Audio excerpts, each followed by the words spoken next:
다 같이 기도하시겠습니다.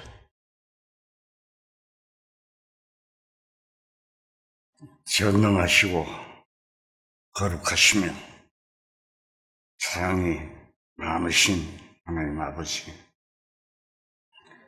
오늘도 하나님의 뜻과 이 세상을 창조하시고 역사를 경영하시는 목적을 말씀을 통하여 알게 하여 주시고, 죄로 인하여 멸망받을 수밖에 없는 저희들을 말씀을 통하여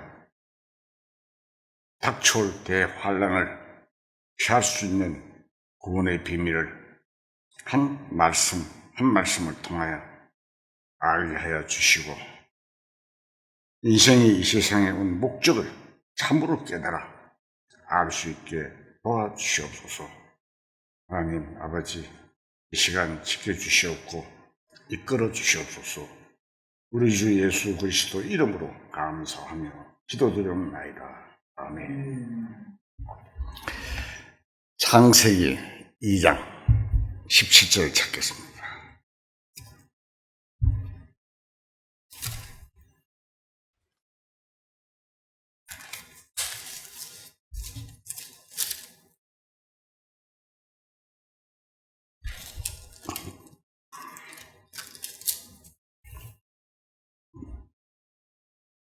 자, 읽겠습니다. 선악을 알게 하는 나무의 열매는 먹지 말라.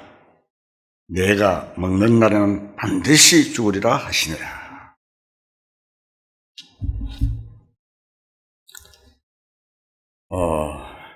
오늘은 선악과에 대해 가지고 이 죄가 생성되는 선악과를 왜 만들으셨나? 여기에 대해서 우리가 좀 성경을 통해서 알아보고자 합니다. 우리 조상 아담이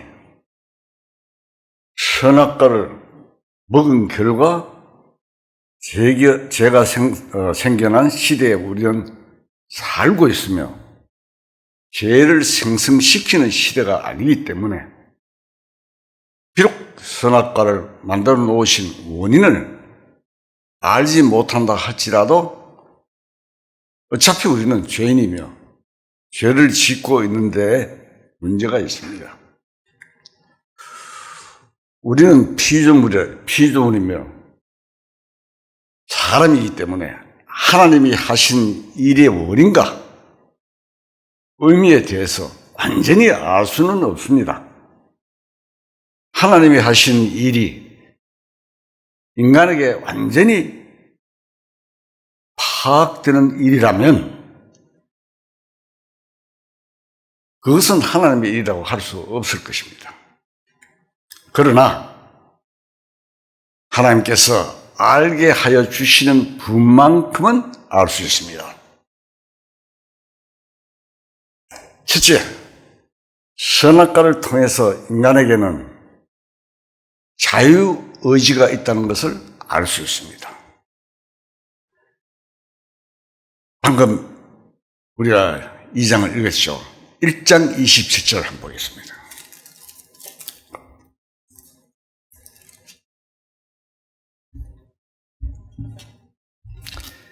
(1장 27절) 하나님이 자기 형상, 곧 하나님의 형상대로 사람을 창조하시되 남자와 여자를 창조하시고. 보면은 하나님의 형상대로 사람을 창조했다고 하셨습니다. 하나님의 형상이란 보이는 형체가 아닌 영의 존재를 의미하는데, 그 영은 인격적 활동의 주체입니다.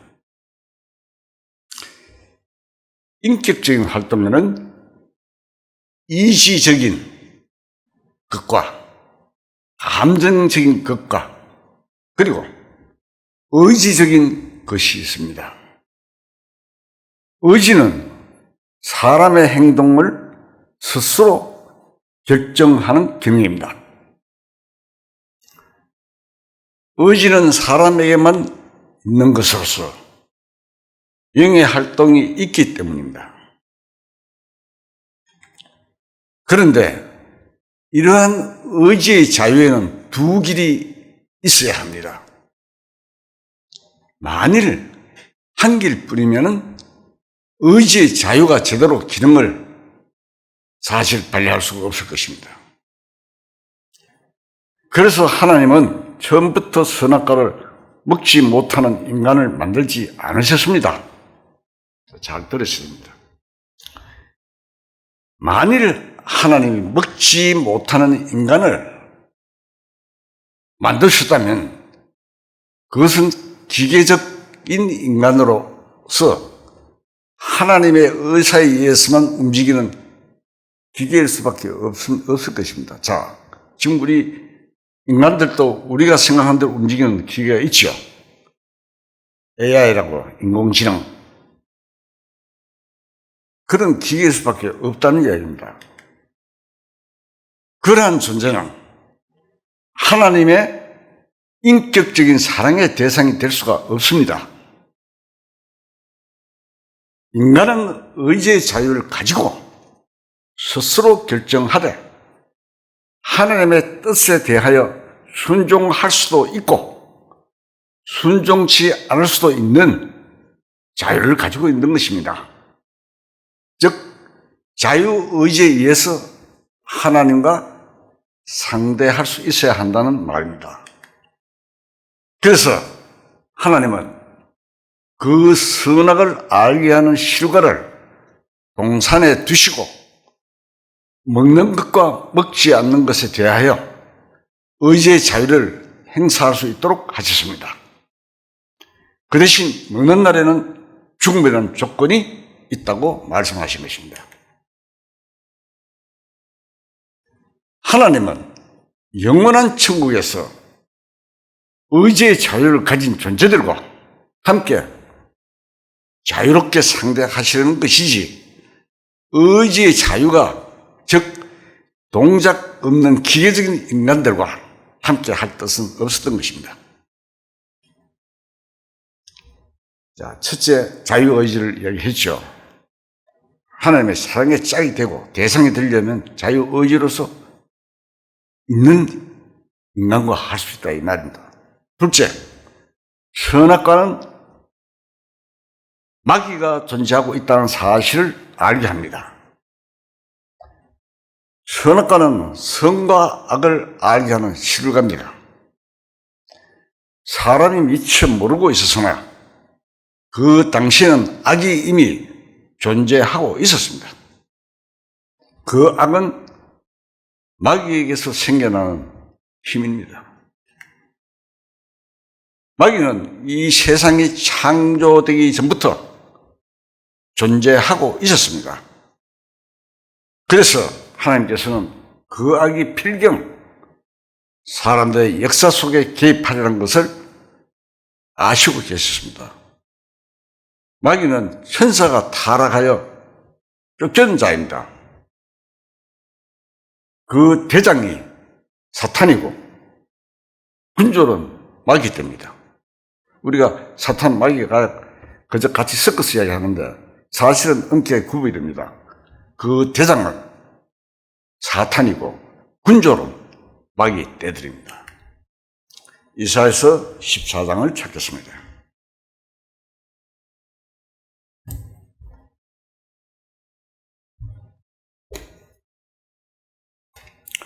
이사야서 14장 12절. 저 성경으로는 983페이지입니다. 이사야서 14장 12절부터 14절까지 제가 읽겠습니다. 너 아침의 아들 계명성이여 어찌 그리 열국에서 떨어졌으며 어찌 하늘에서 떨어졌으며 너 열국을 덮은 자여 어찌 그리 땅에 지켰는고 네가 네 마음에 이르기를 내가 하늘에 올라 하나님의 뭇별 위에 내 자리를 높이리라. 내가 북극 지폐와 산 위에 앉으리라. 가장 높은 구름에 올라가 지극히 높은 자와 같아지리라 하는도다. 자, 이 사탄입니다. 쫓겨난 자.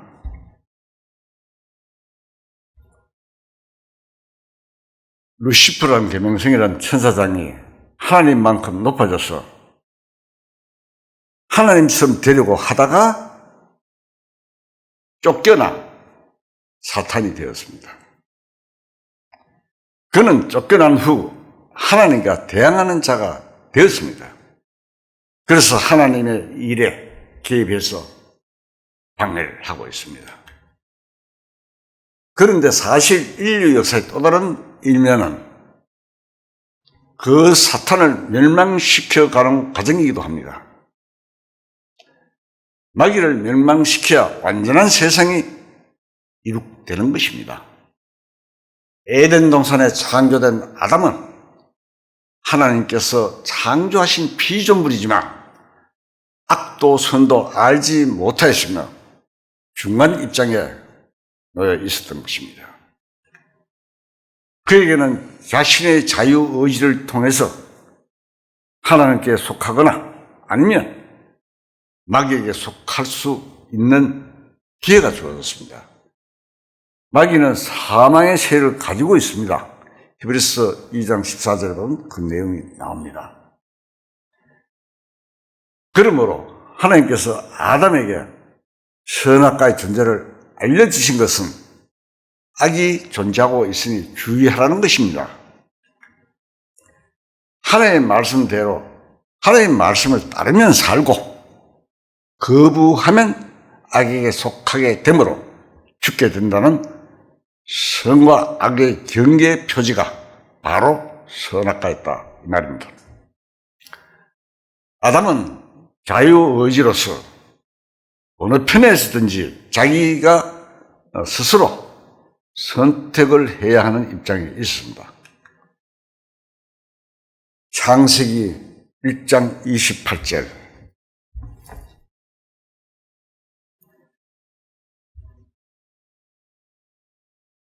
창세기 1장 28절 제가 읽겠습니다. 하나님이 그들에게 복을 주시며 하나님이 그들에게 이르시되 생육하고 번성하여 땅에 충만하라. 땅을 정복하라. 바다의 물고기, 하늘의 물고기와 하늘의 새와 땅에 움직이는 모든 생물을 다스리라 하시니라. 자, 하나님께서 아담 부부에게 왕권을 허락하신 것을 알 수 있습니다. 하나님은 정복하라. 다스리라고 하셨습니다. 하나님께서 창조하신 것을 아담에게 위임하신 것입니다. 그러나 아담은 그것을 통째로, 그것을 통치하고 정복할 수 있는 실지의 능력이 필요했습니다. 그 능력은 하나님을 경배하고 섬김으로써 계속 공급을 받을 수 있었습니다. 그래서 하나님께서는 하나님을 경배케 하는 길로서 한 실과의 나무, 즉 선악과를 남겨놓으시고 그것을 먹지 않도록 하셨습니다. 다 먹어버리고 다 차지해버리면 하나님의 주권과 창조주로서의 권위가 나타날 수 없습니다. 하나를 남겨놓으셔서 금해야 하나님의 것이구나. 하나님께서 만드신 것이로서 맡기셨구나 하면서 하나님을 섬기게 됩니다. 또 그렇게 되어야만 능력을 계속적으로 공급받을 수 있습니다. 현재의 11조라는 것도 그런 원리입니다. 그것을 이행하는 자는 다스리는 생활을 할 수 있습니다. 마음이 물질에 잡히지 않고 마음이 물질을 지배할 수 있습니다. 마음이 물질에 지배되고 있으면 하나님을 섬길 수 없다는 뜻입니다. 마태복음 6장에 보면은 하나님과 재물을 겸하여 섬기지 못한다고 기록되어 있습니다. 11조는 마음의 물질에 지배되지 않고 하나님을 섬기게 하는 아주 중요한 원리입니다. 선악과는 아담이 완전히 왕권을 행사하기 위해서 주신 것입니다. 넷째, 아담이 태어난 것은 하나님의 아들로 난 것이 아니라 하나님의 피조물이었기 때문에 선악과가 필요했던 것입니다. 아직 죄를 지은 일이 없었으나 아담은 하나님의 아들로 태어난 적은 없습니다. 단지 하나님께서 만들어 놓으신 피조물에 지나지 않습니다. 그는 아직 하나님의 사랑의 짝이 될 수 있는 존재가 아니었습니다.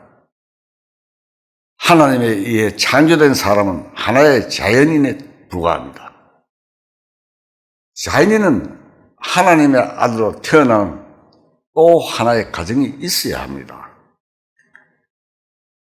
성경에 보면은 육으로 난 것은 육이요, 육이라고 했습니다. 그래서 어느 날 육으로 이 세상에 태어난 것처럼 영으로 다시 한번 나야만 하는 것입니다. 그것이 바로 거듭나는 것입니다. 죄를 지은 일이 없는 아담이지만 자연인 그대로는 천국에도 갈 수 없고 하나님 목적하시는 인간도 되지 못하는 것입니다. 그러므로 다시 한번 하나님의 아들로 태어나서 하나님과 생명의 관계를 맺어야 하는 것입니다. 이 문제는 현재 이 세상에 살고 있는 모든 사람에게 필요한 일입니다. 예수님께서 니고데모에게 사람이 거듭나지 아니하면 하나님의 나라를 볼 수 없느니라고 하신 대로 사람은 누구나 한번 거듭나는 경험이 있어야 하는 것입니다. 요한복음 3장 6절을 보겠습니다. 육으로 난 것은 육이요 영으로 난 것은 영이니 내가 네게 거듭나야 하겠다는 하는 말을 놀랍게 여기지 말라. 3절에 보면은 예수께서 대답하여 이르시되 진실로 진실로 내게 이르노니 사람이 거듭나지 아니하면 하나님의 나라를 볼 수 없느니라.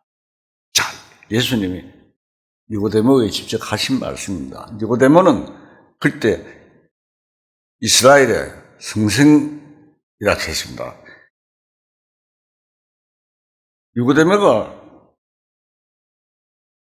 예수님한테 어떻게 사람이 다시 모태로 들어갔다 다시 태어납니까?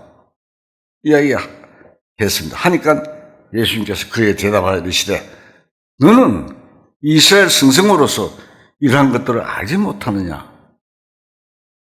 그래서 육으로 난 것은 육이요 영으로 난 것은 영이다. 이렇게 예수님께서 말씀하셨습니다. 오늘날에는 참으로 많은 사람들이 하나님을 믿고는 있어도 거듭나는 문제에 대해서는 전혀 관심도 없으며 또한 알지도 못하는 경우가 많습니다.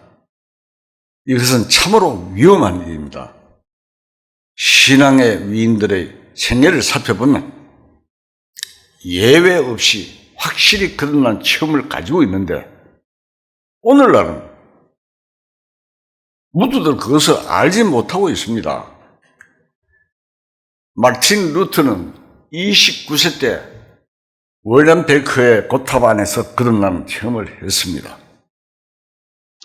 요한 웨슬리는 1738년 5월 24일 저녁에 8시 한 45분경에 런던 어느 가정의 소집회, 적은 집회에서 문을 받다고 간증을 했습니다. 파스칼은 1954년 11월 23일, 무디는 1854년 삼촌 부두방 창고에서, 존 버녀는 25세 때 각각 확실히 그런 경험을 가지고 있는 것입니다. 자, 그러나 오늘날에는 이러한 것이 전혀 인정되지 않고 있습니다. 이와 마찬가지로 자인인 아담에게도 한번 거듭나는 경험이 있어야 했습니다. 그러면 거듭난다는 것은 무엇으로 어떻게 되는 것일까요? 여기에 관한 성경 말씀을 찾아보면 다음과 같습니다. 베드로서 1장 23절에 보면은 한번 찾아봅시다. 베드로서 1장 23절. 제가 읽겠습니다. 너희가 거듭난 것은 썩어질 시로 된 것이 아니요 썩지 아니할 시로 된 것이니 살아있고 항상 있는 하나님의 말씀으로 되었느니라. 육신으로 태어난 것은 썩습니다. 죽고. 그러나 썩지 아니할 시로 된 것이니 살아있고 항상 있는 하나님의 말씀으로 되었다고 합니다. 예레미야서 31장을 찾겠습니다.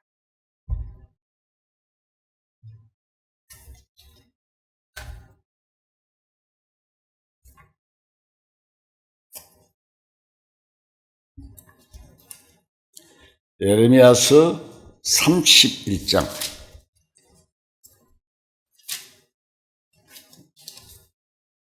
예레미야 31장 33절. 저 성경으로는 1102페이지입니다. 그러나 그날 후에 내가 이스라엘 집과 맺을 언약은 이러하니 곧 내가 나의 법을 그들의 속에 두며 그들의 마음에 기록하여 나는 그들의 하나님이 되고 그들은 내 백성이 될 것이라 여호와의 말씀이니라. 이 말씀이 히브리서 10장에도 나옵니다. 나의 법을 그들의 속에 두며 그들의 마음에 기록한다 그랬어요. 자, 거듭나는 문제를 지금 말씀드리고 있습니다. 하나님은 사람 사이의 관계는 그 법에 의하여 맺어진다는 것입니다. 내 법을 그 마음에 기록한다고 하신 것은 말씀을 깨닫는 것을 의미합니다. 야고보서 1장 18절에 보면은 우리로 첫 열매가 되게 하시려고 진리의 말씀으로 우리를 낳으셨느니라 라고 또 말씀하십니다. 야고보서 한번 찾아봅시다. 야고보서 1장 18절. 저 성경은 370페이지입니다. 370페이지 야고보서 1장 18절. 자, 읽겠습니다. 그가 그 피조물 중에 우리로 한 첫 열매가 되게 하시려고 자기의 뜻을 따라 진리의 말씀으로 우리를 낳으셨느니라. 자, 불같이 떡 떨어지고 이런 게 아니죠. 말씀으로, 진리의 말씀으로 우리를 낳으셨느니라. 아담이 창조된 것과 같이 모태에서 태어난 사람도 하나의 피조물입니다. 그냥 자인으로 태어났습니다. 그러므로 피조물 중에 첫 열매가 되게 하시려고 진리의 말씀으로 우리를 낳으셨다고 한 것입니다. 아담에게도 진리의 말씀으로 다시 태어나는 과정이 필요했습니다. 물론 모태로부터 태어난 여러분도 진리를 깨달았으므로 다시 한번 새롭게 태어나야 합니다. 모태로 태어난 것은 자인입니다. 그러나 진리를 깨달음으로써 다시 한번 새롭게 태어나야 한다 이 말입니다. 그게 거듭나는 겁니다. 아담은 하나님과 관계가 맺어질 때 거듭나게 되는데 이것은 하나님의 말씀에 의해서 이루어지는 것입니다. 하나님 말씀에 의해서 이루어진다는 것입니다. 즉 하나님의 말씀으로 하나님의 영과 관계를 맺는 것인데, 요한복음에도 나오죠. 내 말이 영이요 생명이라. 하나님은 언제나 그 말씀을 실제적인 역사나 사건이나 사물을 통하여 나타내십니다. 이것은 사람도 역시 마찬가지입니다. 예를 들어 보겠습니다. 과학자의 말은 실물 속에 나타납니다. 자동차, 라디오, 전기, 기차, 비행기, 인공위성, 등등. 이 과학자의 말입니다. 말에서 시작되어서 말을 가지고 이렇게 만들어낸 것입니다. 그와 같이 하나님께서도 그 말씀을 인간들에게 제시하실 때에는 언제나 그렇게 현실화시키셨고 사실을 통하여 나타내셨습니다. 이스라엘 역사를 통해서 많이 보죠. 세계 역사를 보고 알 수 있고 또 하나하나. 예수님은 하나님의 말씀이 육체로 나타나신 분입니다. 이스라엘 민족의 역사도 하나님의 말씀이 나타나신 것입니다. 요한복음 1장 14절 한번 봅시다.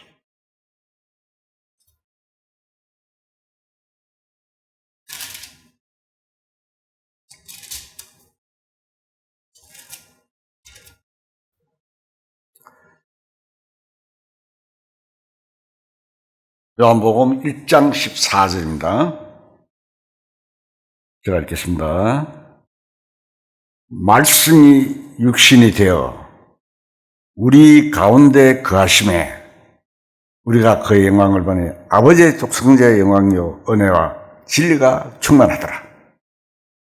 예수님은 하나님 말씀이 육신이 되어 우리 가운데 거하심이라고 했습니다.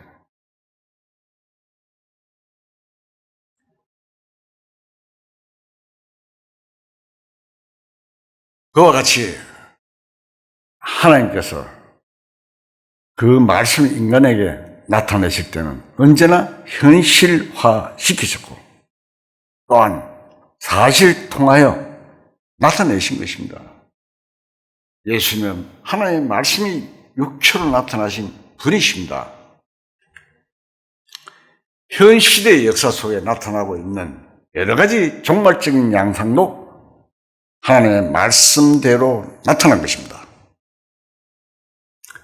이와 같이 하나님께서는 아담을 향한 하나님의 말씀을 생명과인 선악까지 나타내신 것입니다. 다섯째, 선악과는 그 자체가 선과 악의 요소를 가지고 있는 것이 아닙니다. 그 실과는 하나님의 말씀이 걸려있는, 즉 하나님의 말씀을 나타내신 물체입니다.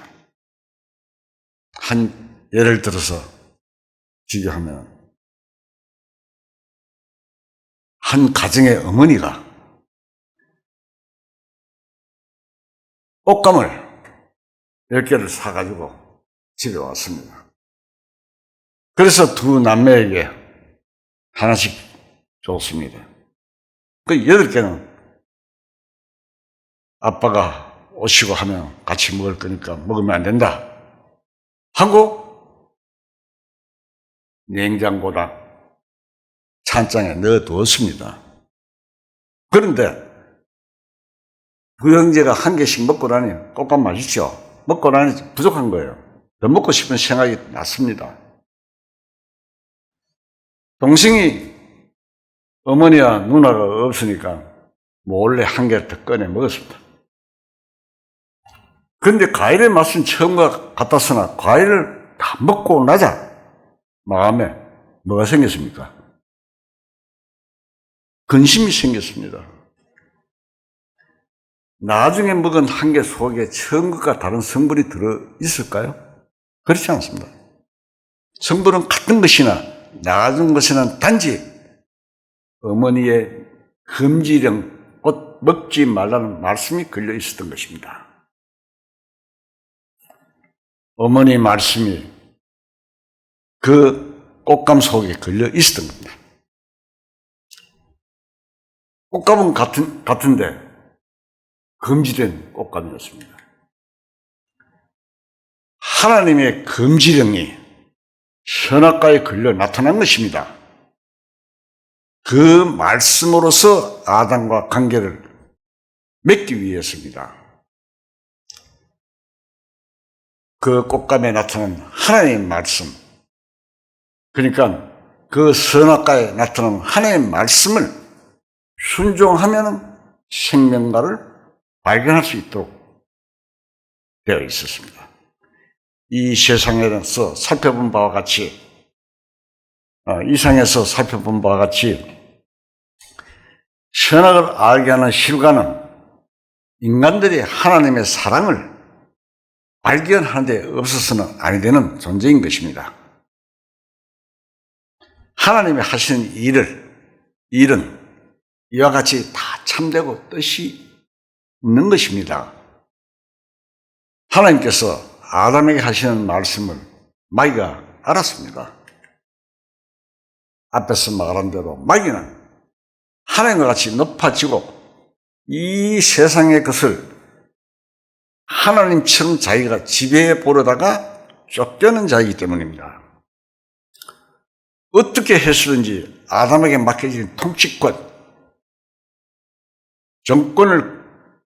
정권의 권리를 탈취하고 싶은 생각이 있었던 것입니다. 또 사탄은 어떻게 해서라도 인간에게 선악과만 먹게 하면 인간을 타락시킬 수 있다는 것을 알았습니다.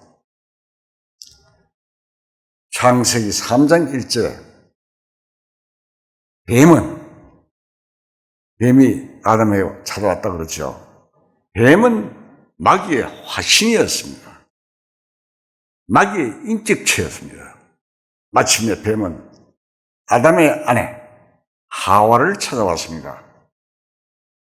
마귀의 행동에는 참으로 이상한 힘이 있어서 사람을 속이고 유혹하는 매력을 가지고 있었습니다. 마귀는 사람들이 전혀 눈치챌 수 없는 함정을 만드는 달인입니다.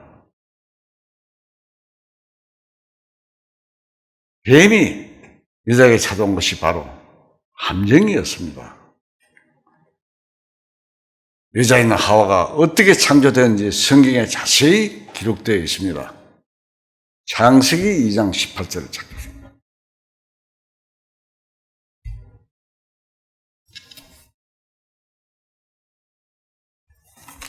창세기 2장 18절 제가 읽겠습니다. 여호와 하나님이 이르시되 사람이 혼자 사는 것이 좋지 아니하니 내가 그를 위하여 돕는 배필을 지으리라 하시니라. 원래 아담만 창조되었죠. 그래서 혼자 사는 것이 좋지 않다. 이래하여 배필을 지으리라고 되어 있습니다.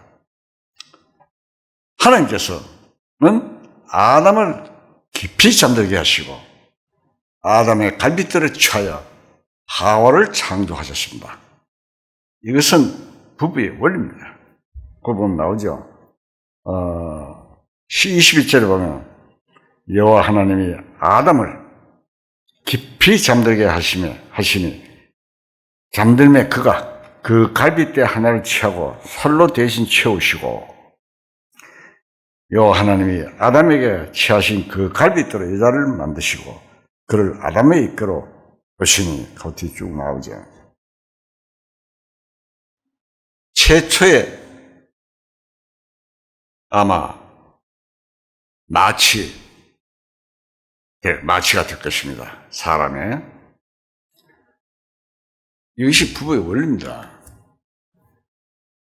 또한 그것은 문 뜻이 깊은 뜻이 있습니다. 그리스도와 교회의 그림자이기도 합니다. 그리스도께서는 십자가에 못 박혀 죽으시고 무덤에 묻히신 후 사흘째 된 날 살아나셨습니다. 그리고 신부인 교회가 탄생한 것입니다. 교회는 그리스도의 신부입니다. 교회는 예수님께서 잠드신 것으로 예표된 죽음의 기간에 생겨난 것입니다. 곧 여자는 교회를 상징하는 예표입니다. 에베소 5장을 보면 나오죠. 교회가 그리스도에게 하듯 아내들도 범사에 자기 남편에게 복종할지니라고 했습니다.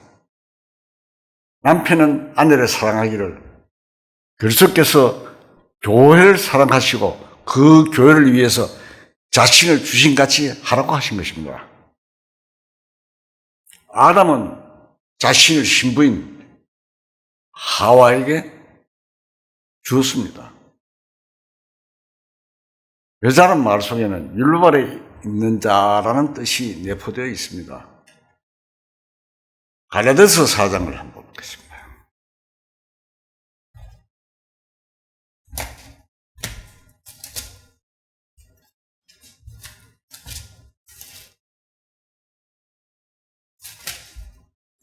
갈라디아서 4장 4절.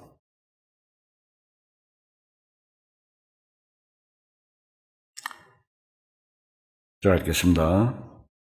때가 차면 하나님이 그 아들을 보내사 여자에게서 나게 하시고 율법 아래 나게 하신 것은 지금 시대가 많이 변천되어 감에 따라 여성들의 권리가 향상되어 모든 면에서 남녀 평등을 부르짖게 되었습니다. 그러나 가정과 교회에서는 동등이 될 수 없고 여자는 여자의 위치에서 있어야 더욱 아름답고 또 조화가 되는 것입니다. 그렇다고 해서 남자가 여자를 멸시하거나 무시해도 안 된다는 것입니다. 절대로 그렇게 해서는 안 됩니다. 인격을 존중하고 귀하게 대우하고 여성도 자신 스스로가 알아서 미덕을 갖춰야 할 것입니다. 그런데 앞에서도 말한 바와 같이 뱀이 여자에게 찾아온 데에서는 함정이 있었습니다. 하나님께서는 선악과에 대해서 말씀하실 때 전적으로 아담에게만 책임을 지우셨습니다. 자, 여기 보면 네가 먹는 날에는 반드시 죽으리라고 하셨던 것입니다. 네가라는 말은 제가 알아듣기 쉽게 하기 위해서 네가라고 씁니다. 내가 근데 단수입니다. 우리는 성경 말씀에서 단수와 복수를 구별해야 합니다. 뱀이 하와에게 온 것은 아담의 가장 사랑하는 아내 하와를 통해서 아담을 넘어뜨리는데 그 목적이 있었습니다. 뱀의 말 속에는 세 가지 함정이 있었습니다. 참으로라는 말과 너희에게라는 말과 모든 나무 열매라는 말입니다. 선악과를 먹기 전에 벌써 마귀의 말 속에는 사람을 속이는 멸망시키는 독이 들어있었습니다. 그것은 하나님의 말씀에 음을 품게 함으로써 믿지 못하게 하며 나아가서는 거짓말로서 결정적으로 넘어지게 한 것입니다. 요한복음 8장 44절. 요한복음 8장 44절 159페이지입니다. 제가 읽겠습니다. 너희는 너희 아비 마귀에게서 났으니 너희 아비의 욕심대로 너희도 행하고자 하느니라. 그는 처음부터 살인한 자요 진리가 그 속에 없으므로 진리에 서지 못하고 거짓을 말할 때마다 제 것으로 말하느니 이는 그가 거짓말쟁이요 거짓의 아버지가 되었습니다. 이는 마귀가 거짓말로서 아담을 죽였다는 말입니다. 죽고 사는 문제는 진리에 대한 문제입니다. 따라서 진리가 잘못되거나 변질되면 죽음밖에 없습니다. 아담의 생명은 하나님과 관계를 맺고 하나님의 진리인 말씀을 그대로 믿는 데 있습니다. 마귀는 진리가 없고 진리에 서지 못한다고 말씀하셨습니다. 그래서 거짓말로서 하나님의 진리인 말씀을 무너뜨린 것입니다. 오늘날도 마찬가지로 진리가 조금이라도 잘못되면 그것은 거짓말이며 사람을 죽게 하는 것입니다. 마귀가 집어넣은 중에 참으로는 말 속에 하나님의 말씀에 임을 일으키게 하는 요소가 들어있으며 너희라고 한 말 속에도 하나님께서 아담 개인에게만 책임주신 일에 여자를 동참시킴으로써 함께 걸고 넘어지게 하는 함정이 들어있는 것입니다.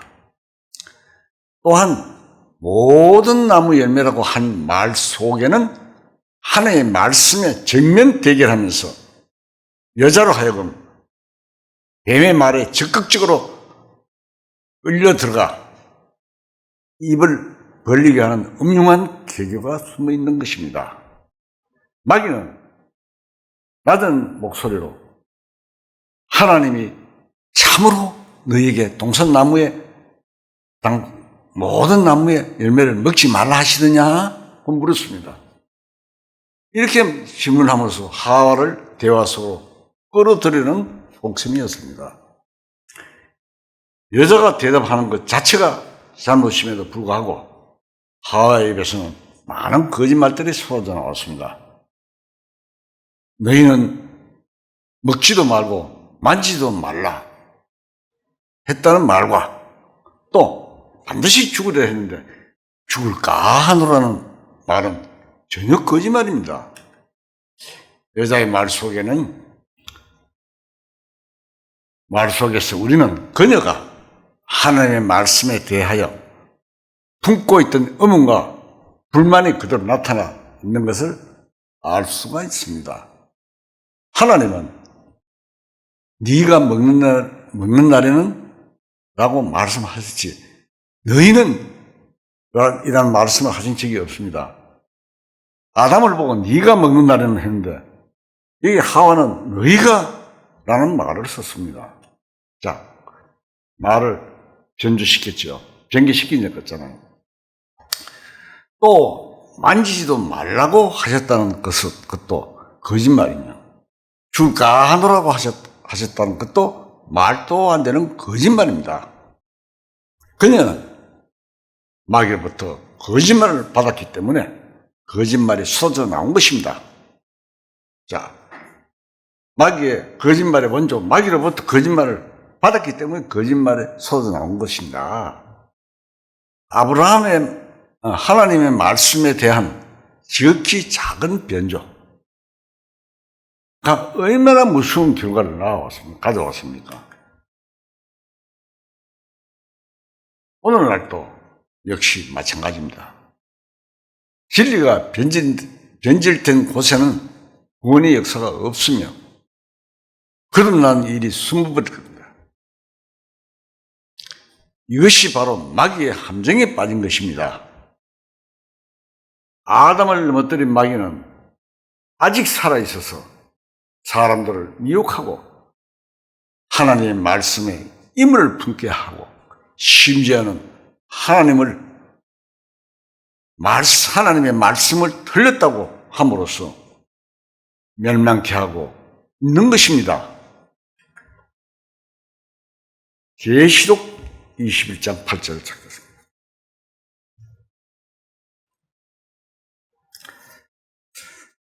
들어가겠습니다. 그러나 두려운 자들과 믿지 않은 자들과 흉악한 자들과 살인자들과 음행하는 자들과 점수가들과 우상 숭배하는 자들과 거짓말하는 자들은 불과 유황으로 타는 못에 던져지리니 이것이 둘째 사망이라. 자, 거기서 27절을 또 보겠습니다.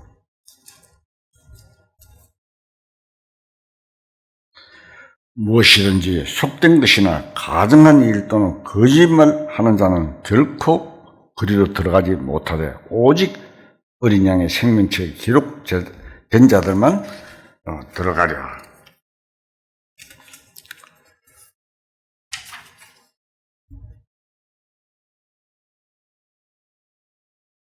자, 거짓말한 자는 어떻게 된다고요? 8절에 지옥 가는 사람들 속에는 거짓말하는 자가 포함되어 있습니다. 그리고 천국에 들어갈 수 없는 자에 대해서 또 말씀 속에는 거짓말하는 자는 결코 그리로 들어가지 못한다고 되어 있어요. 거짓말이라는 뜻은 하나님의 말씀을 의식적으로 믿지 않고 잘못 가르치는 것을 의미합니다. 그 결과는 그리스도를 믿지 못하게 하는 것입니다. 요한일서 2장을 찾겠습니다. 요한일서 2장 22절. 거짓말한 자가 누구냐? 예수께서 그리스도이심을 부인한 자가 아니냐? 아버지와 아들을 부인한 그가 즉 그리스도니. 가르치는 결과는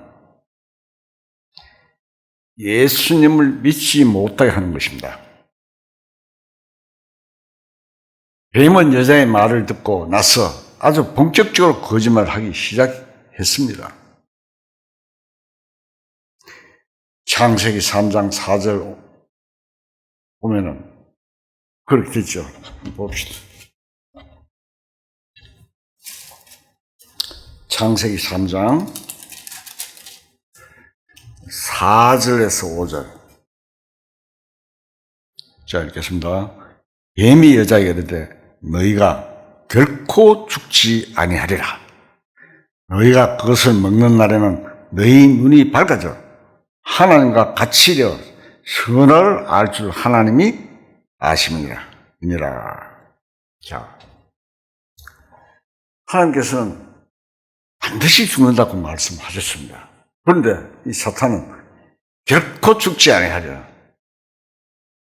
너희가 먹는 날에는 너희 눈이 밝아져 하나님과 같이 되어 선악을 알 줄 하나님이 아신다고 그랬습니다. 마귀는 하나님과 같이 되는 것이 소원이었으며 끝까지 이루고 싶은 욕심이었습니다. 그래서 속인 것입니다. 선악과를 먹은 결과 그들은 하나님과 같이 된 것이 아니라 반대로 어떻게 됐습니까? 마귀 밥이 되고 마귀의 발밑에 밟히게 되었습니다.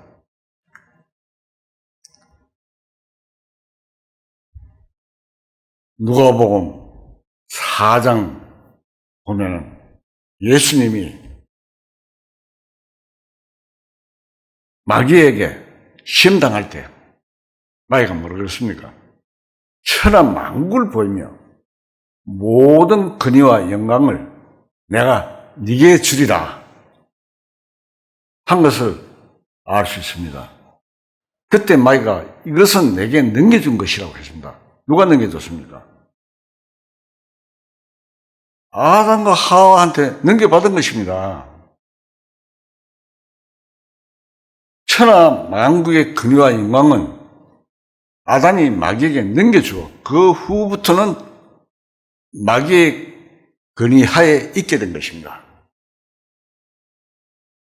그것은 예수님께서 재림하실 때까지 그런 상태로 계속될 것입니다. 이 세상을 지배하는 건 사탄입니다.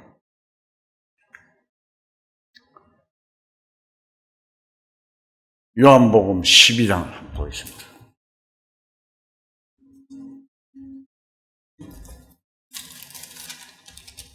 요한복음 12장 31절.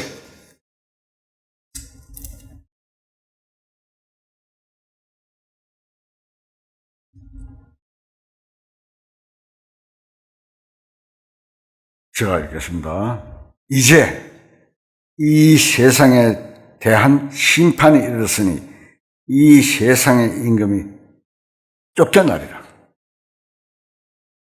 사탄이 이 세상 임금이죠. 예수님께서도 마귀가 임금인 것을 시인하신 것입니다.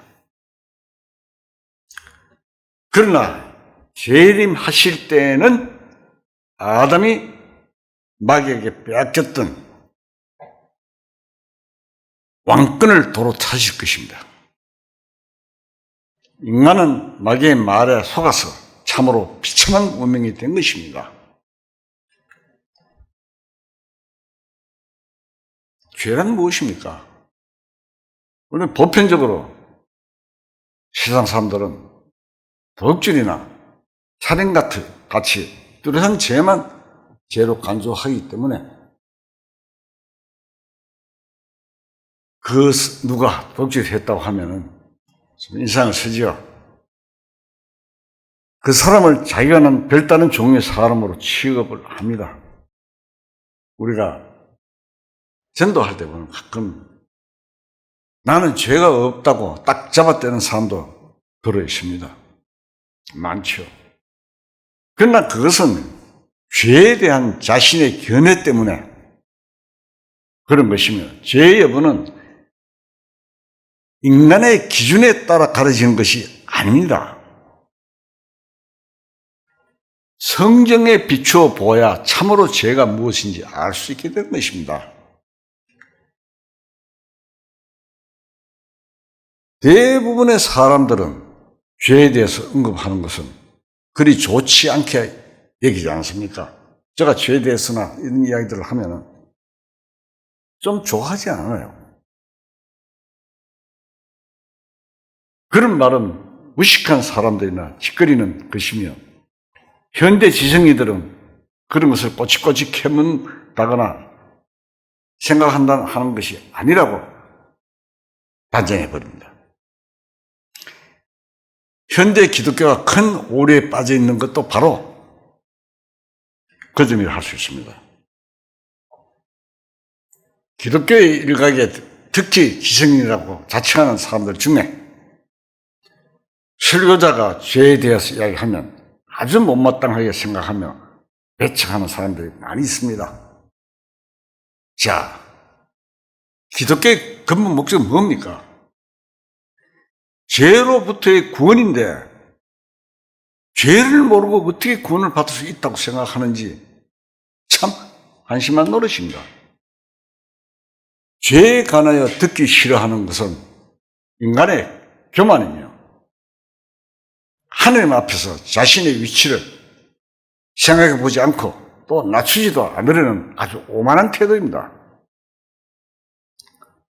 하나님 앞에서 낮아지지 않는 자는 구원을 받을 수 없습니다. 마치 병든 자가 병이 없다고 하는 것과 같은 것입니다. 어떤 병에 걸렸는지 오래된 후에 나타납니다. 병이 걸려 있으면서 알지 못하고 있다가 죽을 때가 가까이 되어서야 알게 되는 수가 많습니다. 특히 암 종류는 더더욱 그렇습니다.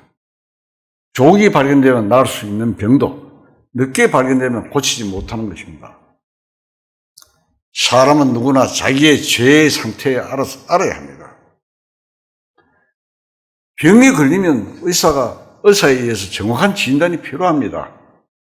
물론 진단이 잘못되면 아무리 약이 좋아도 고칠 수는 없습니다. 이와 같이 신앙은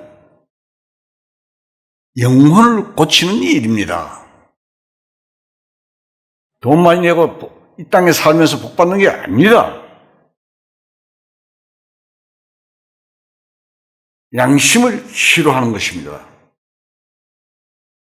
그러므로 죄에 대하여 듣기는 싫어하고 피하는 사람은 영혼을 고칠 가망이 없습니다. 예수님 당시 유대인들이 그래 했습니다. 그들은 예수님께서 자기들을 죄인이라고 한다 해서 이를 가면서 덤볐습니다. 요한복음 8장 33절을 보겠습니다. 그들이 대답하되 우리가 하나님 아브라함의 자손이라 남의 종이 된 적이 없거늘 어찌하여 우리가 자유롭게 되려 하느냐. 그들은 자기들이 아브라함의 자손이라는데 큰 자부심을 가지고 있었습니다. 아브라함의 자손은 선택된 민족이며 하나님의 백성이라는 것입니다. 그래서 이스라엘 민족들은 이방인들을 개와 같이 생각했습니다.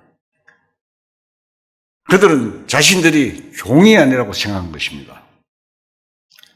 자유케 되리라고 하신 예수님의 말씀은 참으로 기분을 상하게 하는 말이었습니다. 32절에 보면 진리를 알지니 진리가 너희를 자유롭게 하리라. 왜 자유가 필요한가? 자유한 사람을 보고 자유해야 한다는 것은 노예 취급을 하는 건방진 소리가 아닌가? 그들은 노발대발 했습니다. 그러나 주님의 대답은 아주 분명했습니다. 8장 34절에 보면 예수께서 대답하시되 진실로 진실로 너희에게 이르노니 죄를 범하는 자마다 죄의 종이라 했어요. 사람이 죄의 종이 되어 있습니다. 그래서 죄가 시키는 대로 따라갑니다. 죄를 좋아하지 않으나 죄를 짓는 것은 죄의 주장 밑에 살고 있기 때문입니다. 사람에게는 죄의 법칙이 있어 그 법칙대로 살아갑니다. 그것은 마귀가 심어준 것입니다. 예수님과 유대인의 시비는 기껏됐다고 볼 수가 있습니다. 8장 44절에 보면은 뭐라고 했습니까? 너희는 너희 아비 마귀에게서 났으니 너희 아비 욕심대로 너희도 행하고자 하느니라. 그는 처음부터 살아난 바요. 진리가 그 속에 없으므로 진리에 서지 못하고 거짓을 말할 때마다 제 것으로 말하는 이는 그가 거짓말쟁이요 거짓의 아비가 되었습니다. 예수님은 그들을 마귀의 자식이라고까지 질책했습니다. 마태복음 23장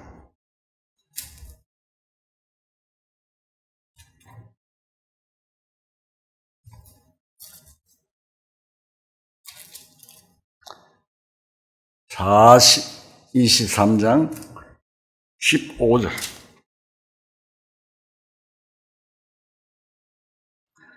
예수님께서 바리새인들을 향해서 이야기하신 것입니다. 화 있을진저 외식하는 서기관들과 바리새인들이여 너희는 교인 한 사람을 얽게 하여 바다와 육지를 두루 다니다가 생기면 너희보다 배나 더 지옥 자식이 되게 하는도다. 그렇게 기록되어 있죠. 예수님은 유대인의 지도자들에게 심한 책망을 하시며 화 있을진저 외식하는 서기관들과 바리새인들이요 하니까 좋아할 리가 없죠. 사실을 지적했잖아요. 해치라는 무덤 안에는 썩어 빠지는 전부 다 물체와 다 들어있는데 뼈와 밖에는 흰 회를 갖다가 이쁘게 칠해한 것을 해치한 무덤 같다 이 말입니다. 24장 33절은 뱀들아 33절 거 한번 보세요. 뱀들아 얼마나 그 사람들이 분했겠어요. 뱀들아 독설 새끼들아 너희가 어떻게 지옥의 판결을 피하겠느냐. 예수님 하신 말씀입니다. 예수님은 최고의 지성을 가진 분이시지만 이렇게 심하게 말씀하셨습니다. 참으로 사람들은 하나님 앞에 낮아졌어. 하나님 말씀을 솔직히 시인하고 자신이 죄인이라는 것을 알아야 합니다. 그래야 구원을 받을 수 있습니다. 유대인들이 구원을 받을 수 없었던 이유는 자신들은 아브라함의 아들이라 또 서민이라 죄가 없다 이런 믿었기 때문에 구원을 받을 수가 없는 것입니다. 그래서 예수님은 그들을 맹인이라 요한복음 9장에 나오죠. 하셨고 바리새인들이 예수님 말씀을 듣고 우리도 맹인인가 하고 말했습니다. 너희가 맹인이 되었더라면 죄가 없으리니와 본다고 하니 너희 죄가 그대로 있느니라고 하셨습니다. 요한복음 9장을 보겠습니다.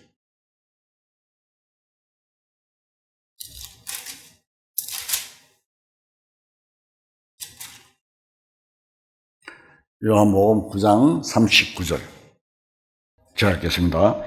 예수께서 이르시되 내가 심판하러 이 세상에 왔으니 보지 못하는 자들은 보게 하고 보는 자들은 맹인이 되게 하려 함이라 하시니 바리새인 중에 예수와 함께 있던 자들이 이 말씀을 듣고 이르되 우리도 맹인인가? 예수께서 이르시되 너희가 맹인이 되었더라면 죄가 없으니와 본다고 하니 너희 죄가 그대로 있느니라. 예수님 참 직설적이죠. 이는 예수님께서 맹인을 고쳐주신 일로 유대인들이 혼란하는 것에 대하여 말씀하신 것입니다.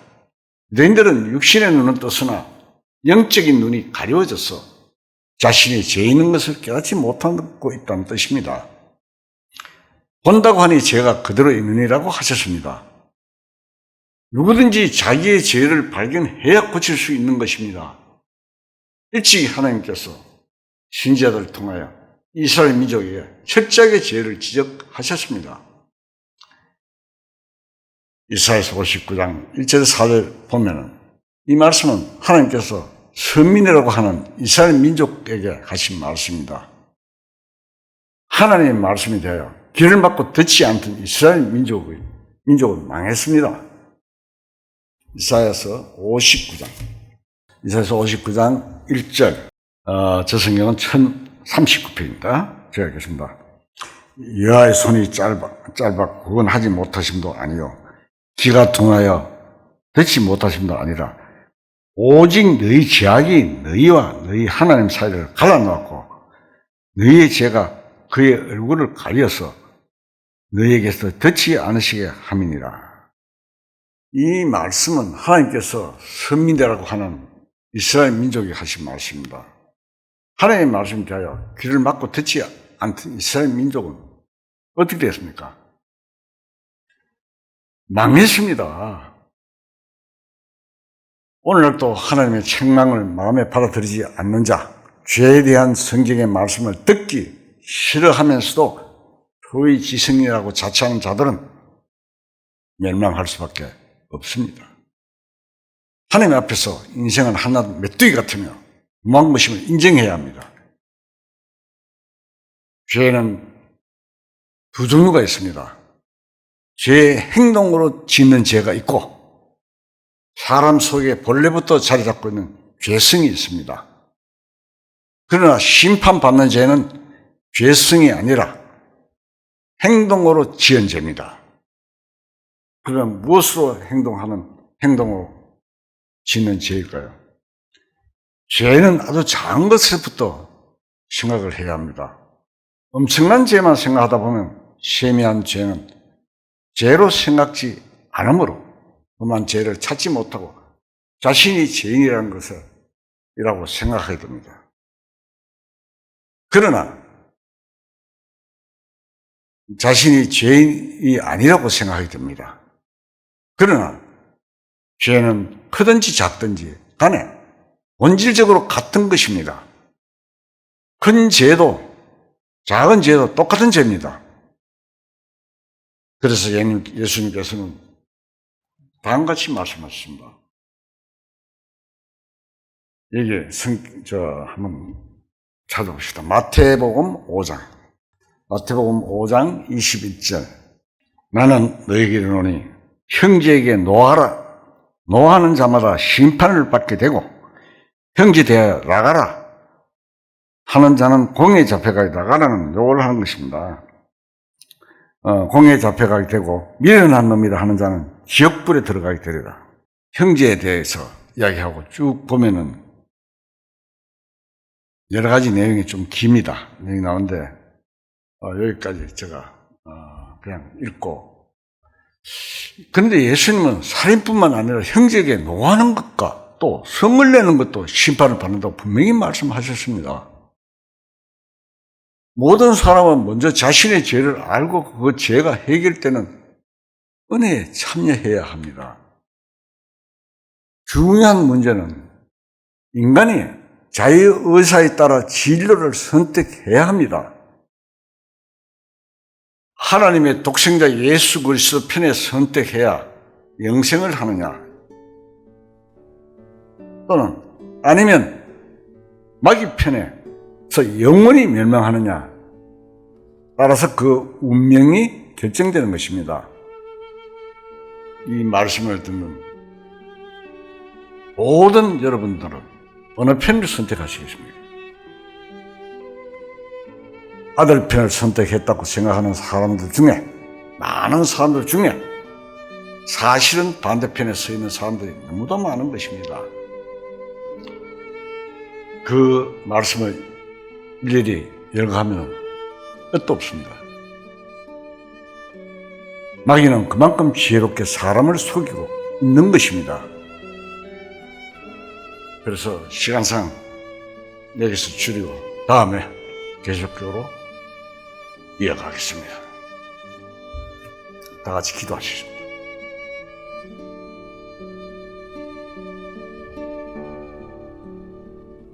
사랑과 은혜가 풍성하신 하나님 아버지, 인생들을 이렇게 사랑하시고 오래오래 참아주시고 모든 사람이 구원을 받고 질 안에 이르기를 원하시는 하나님의 사랑을 감사와 찬송과 영광을 올립니다. 세상의 모든 환경과 사탄의 마지막 거짓의 활동으로 주님이 말씀하신 세상 끝날의 징조가 너무나도 확실하게 가까이 온 것을 느끼고 있습니다. 이럴 때일수록 우리 그리스도인들은 하신 말씀에 집중하고 주변의 모든 사람들에게 사실을 알려 모두가 주님을 맞이하고 영원한 하나님의 나라의 백성이 될 수 있게 도와주시옵소서. 이 시간 모든 영광 하나님 홀로 받으시옵소서. 모든 말씀 우리 주 예수 그리스도 이름으로 감사하며 기도드립나이다. 아멘.